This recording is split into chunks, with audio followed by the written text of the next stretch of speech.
Additional session जज Humayun Dilawar England रवाना हो गए हैं, जो वहां जुडिशियल कॉन्फ्रेंस में शिरकत करेंगे। जराये के मुताबिक चेयरमैन पीटीआई को सजा सुनाने वाले जज हुमायूं दिलावर जुडिशियल कॉन्फ्रेंस में शिरकत के लिए इंग्लैंड रवाना हो गए हैं। उनकी लंदन ट्रेनिंग में नामजदगी से मुतालिक खत भी सामने आ गया है। इस्लामाबाद हाई कोर्ट के रजिस्ट्रार ने 4 अगस्त को सेशन जज को खत लिखा था, जिसके मतन में कहा गया कि chief justice Islamabad high court ने लिखा है कि जज फैजान हैदर की जगह ट्रेनिंग के लिए जज हुमायूं दिलावर का नाम शामिल किया जाए। जुडिशियल कॉन्फ्रेंस 5 से 13 अगस्त तक लंदन में होगी और बरतानिया की यूनिवर्सिटी ऑफ हिल में ट्रेनिंग सेशन होगा। हाई कोर्ट जराये की जानिब से कहा गया है कि इस्लामाबाद से जजेस की जुडिशियल कॉन्फ्रेंस शमूलियत का अमल 2 माह से जारी था। कुछ जजेस को वीजा न मिलने पर नाम तब्दील करके दूसरे जजेस को शामिल किया गया।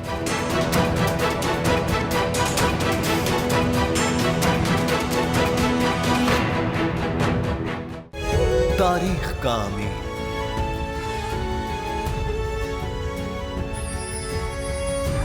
आजादी की अलामत,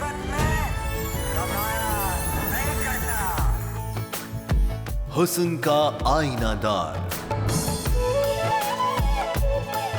फिक्रो नजरिए की अक्कास,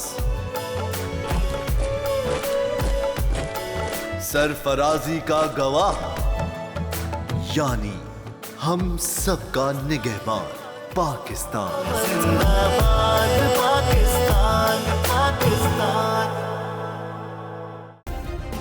सब्सक्राइब करें और बेल दबाएं ताकि कोई खबर रह न जाए।